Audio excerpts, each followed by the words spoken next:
I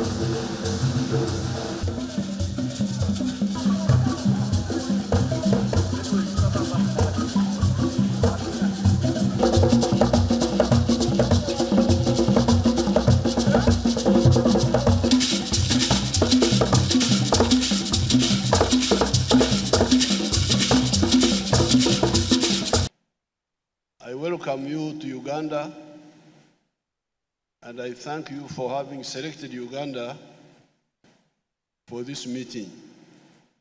You are most welcome.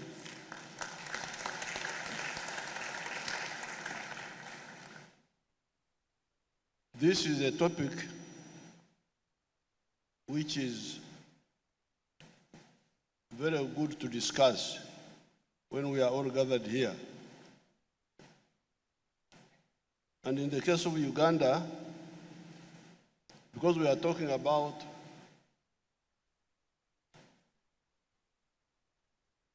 socio-economic transformation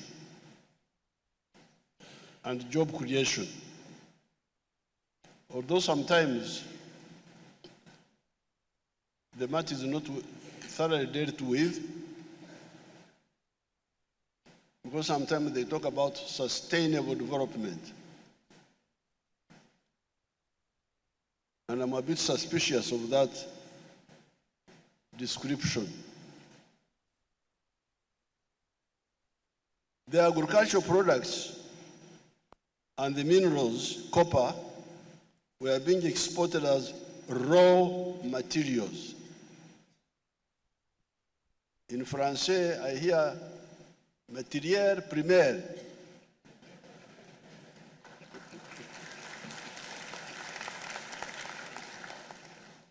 That's what I hear them saying, matière première.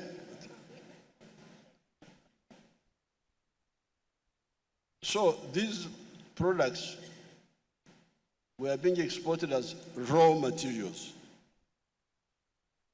This meant that on the average, getting about 10% of the value of the product.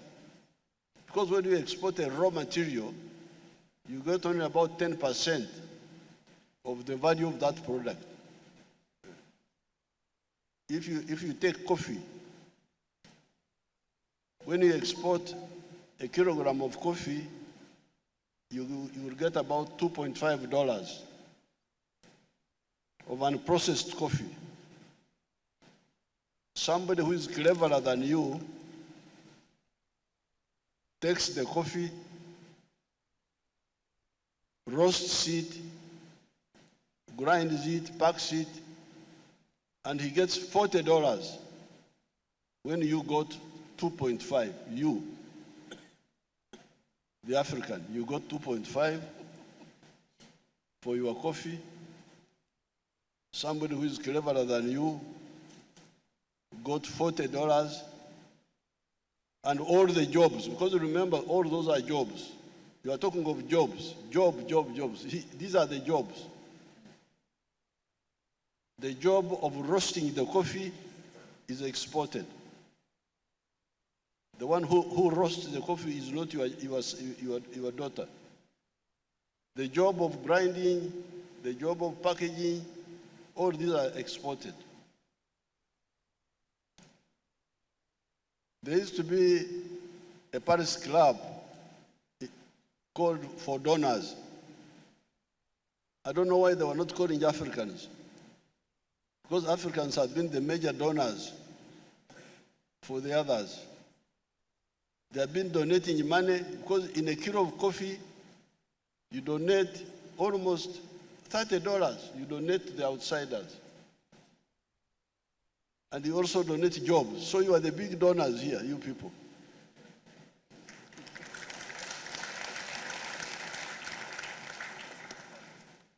When you export a raw material and somebody goes and makes more money out of it and creates jobs for his children, when yours here have no jobs, you are the donor. You are donating money. You are donating jobs. That's what Africans have been doing.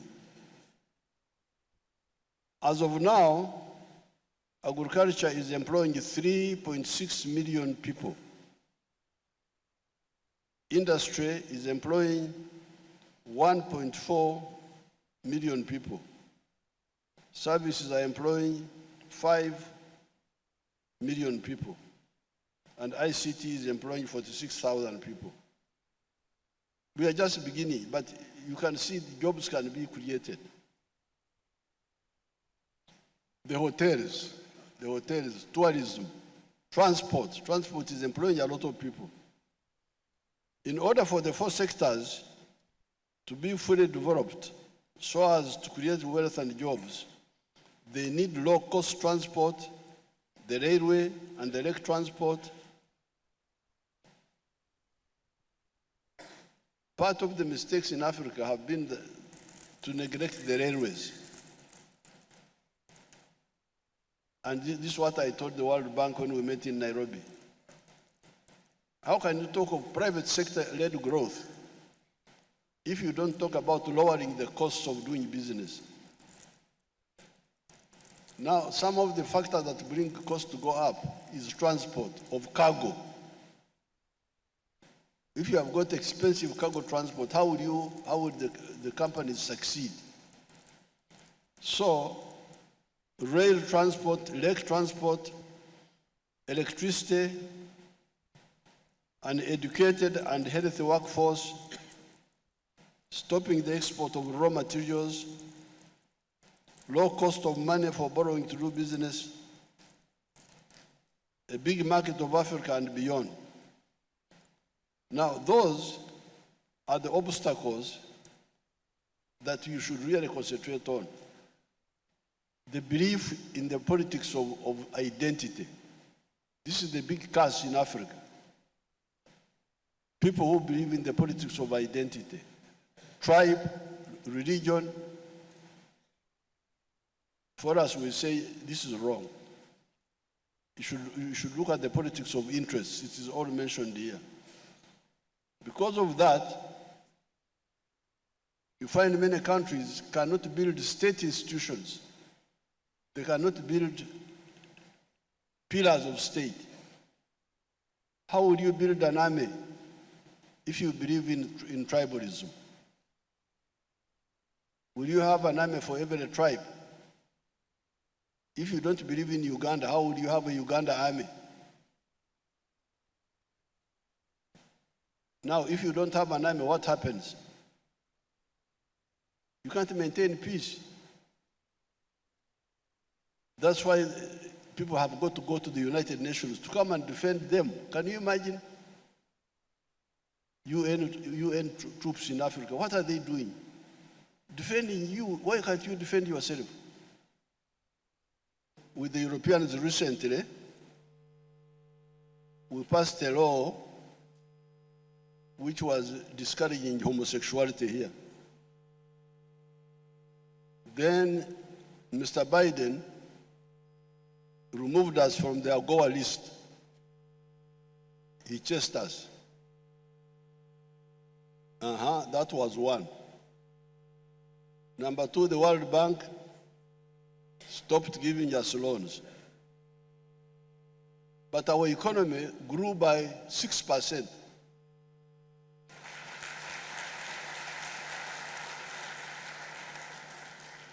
We are not bothered with all that. What is crucial for me of all this, apart from our own mistakes, the next most important thing is regional integration. If we avoid internal mistakes and we are clear about the regional integration, the regional market, there is nothing, all that things that happen outside will not concern us. I thought I should mention that one also. The economy of Uganda has been growing very fast with or without external support. But with the external support, now they have come back. They say we are good people.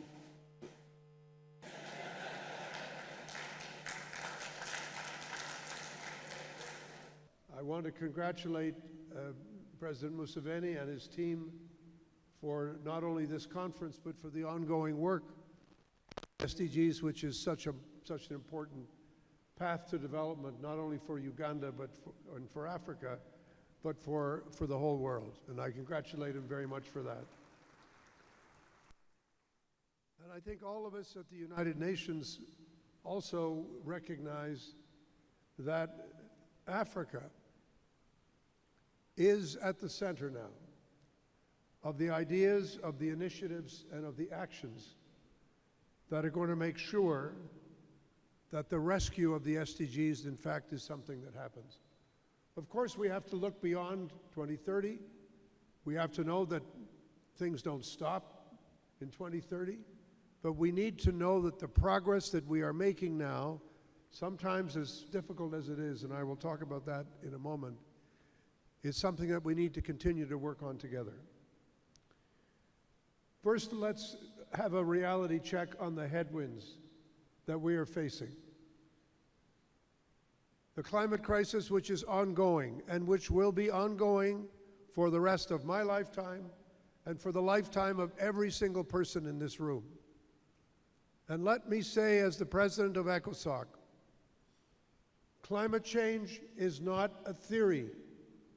Climate change is not an ideology. Climate change is science.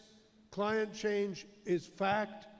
And it is dealing with these facts and this science that we must come together in helping countries to adapt to the changes that are already taking place and in dealing with the great emissions that continue to come from industrialized countries that continue to contribute to the climate crisis. I have to say, as a representative of Canada, that the arbitrary cuts that have been made in development assistance by a number of countries, as well as the entirely unnecessary and painful tariff attacks which are having potentially such a disastrous effect on global growth and economic justice. We have to face these challenges together. And as I say, as a representative from Canada, I can tell you directly, we know something about tariff attacks these days. Our territorial integrity as a country has been questioned. Our nationhood has been questioned. And we know, as do all of you, the right to sovereignty is built into the Charter of the United Nations, and the right to economic and social justice and to freer trade is built into our Charter and everything that we stand for and have been fighting for together. I want to say to you, many Africans here, I say to all of you, your struggle is not only your struggle. The struggle you are facing is a struggle faced by everyone in the world. And above all, in difficult times, we must reaffirm the value of one simple thing, and that is solidarity. The solidarity we must show with each other, and the solidarity we have to show in our work, in everything that we do. Excellencies, Africa stands at a pivotal moment, not only of challenge, but of immense opportunity. With just 5 years remaining to achieve the 2030 Agenda and the second decade of Agenda 2063 now underway, we must confront the hard truths and match them with bold and courageous solutions. Yes, progress has not been fast enough. Structural inequalities persist. Informal employment remains widespread, disproportionately affecting women, our young people, and rural communities. The annual financing gap to achieve the SDGs stands at a staggering $200 billion. Foreign direct investment to Africa declined in 2024 by 1.9%, falling to $53 billion. And the burden of debt is suffocating. In 2023, 25 African countries spent more on external debt servicing than on health and education combined. This is unacceptable. Over 60% of countries are now in or at a higher risk of debt distress. In too many countries, more than half of government revenue goes to debt repayments, undermining vital investments in people, resilience, jobs, and growth. The Abuja Declaration remains a distant ambition. Half of African countries spend less than 6% of national budgets on health, and the high cost of digital access, especially in rural areas, continues to exclude millions of our people, deepening gender and geographic divides. But these figures do not define us. Africa is not standing still. We are standing up. Despite global headwinds, our continent accounted for 9 of the world's fastest growing economies in 2024. Progress is against HIV and AIDS is encouraging, with nearly 24 countries recording significant declines in new infections. It is a privilege to address this 11th session of the Africa Regional Forum on Sustainable Development, convened under the compelling theme, Driving Job Creation and Economic Growth through Sustainable, Inclusive, Science, and Evidence-Based Solutions for the 2030 Agenda and the African Union Agenda 2063. I wish to begin by extending my heartfelt gratitude to the government and people of Uganda for their gracious hospitality in hosting us and for their dedication to Africa's sustainable development journey. We know that Uganda is leading by example on sustainable development goals implementation. In particular, I wish to convey my deep appreciation to His Excellency President Yoweri Kaguta Museveni for his support to the Economic Commission for Africa's mandate and his commitment to the broader development priorities of Africa. My profound gratitude also goes to Your Excellencies, Heads of State and Government, and all distinguished participants for your leadership in advancing Africa's transformation agenda. I also wish to acknowledge the steadfast collaboration of our partners, especially the African Union Commission, the Africa Development Bank, and the United Nations system, whose collective efforts have brought us here today. Excellencies, distinguished delegates, as we speak, structural vulnerabilities, including the lingering effects of COVID-19, climate shocks, conflicts, and geopolitical tensions, as well as mounting debt burdens, continue to stifle Africa's progress. For instance, the continent is grappling with a substantial debt burden amounting to 64.3% of GDP, which significantly limits fiscal space for critical investments in education, health, infrastructure, and other essential sectors. Furthermore, our average GDP growth since 2019 has hovered around 3%, which is far below the 7% needed to achieve the SDG 8 on work and economic growth. In light of the current global developments, it's now clear that development aid can no longer be considered a reliable or sustainable solution, and the traditional financing models are increasingly misaligned with Africa's development aspirations. At this critical moment for Africa, we have no choice but to look inward and take bold, transformative actions anchored in evidence, innovation, and inclusivity, including investing in the capacity of our people and institutions to turn things around. With just 5 years to 2030, the data is sobering. Out of 144 measurable SDG targets, only 10 are on track, while 106 are progressing too slowly, with 28 regressing. In fact, at the current rate, SDG 5 on gender equality will take decades to be achieved, and this risks undermining women's contribution to social and economic progress. Where we are discussing the Sustainable Development Goals and also looking at Agenda 2063, where we are discussing the Africa we want. The government of Uganda and the Economic Commission for Africa, in the collaboration with the African Union Commission, the African Development Bank, the organizations of the United Nations system, and other stakeholders are hosting this 11th session of the Africa Regional Forum on Sustainable Development. So we are discussing the transformation of Africa with a focus on the 17 SDGs. Let me just remind the audience, as I invite the first speaker, that when you look at the map of Africa, the way it is shaped as a question mark, with Madagascar as a dot. In other words, the continent is asking us questions, we as leaders of the continent, that how are you going to transform the continent and improve the quality of life of the people? That's the question put to us by the way the African continent is shaped, which looks like a question mark.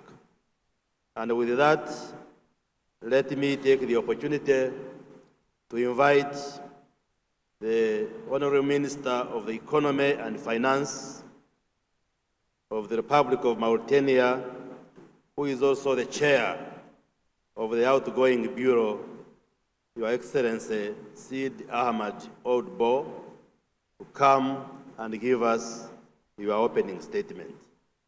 Your Excellency. It is an honor and a privilege for me to stand before you to welcome you to Uganda for the 11th Africa Regional Forum on Sustainable Development. Your Excellencies, Uganda is truly a privilege to host this esteemed gathering of leaders and experts from across Africa and beyond, united by a common purpose to accelerate progress towards the 2030 Agenda for Sustainable Development and Africa's Agenda .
The President of the Republic of Zimbabwe, who is also here as the chairperson of SADC.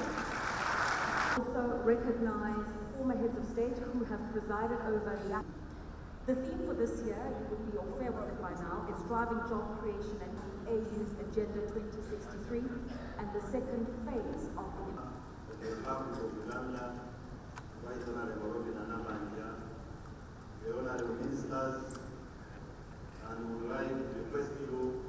Uganda, in partnership with the United Nations, established an SDG coordination framework, guided by a clear implementation roadmap aligned with the SDGs, the National Development Plan in 2024, and to 144 in 2025, produced 3 and transformation. Uganda has over the health infrastructure and establishing strong 2024 neonatal mortality rates in the world, as 49.5% of its citizens are under. Launched initiatives such as the Presidential Initiative on Domestic and Multilateral Partnerships by Uganda have demonstrated strong leadership in advancing African integration through active implementation of the African Union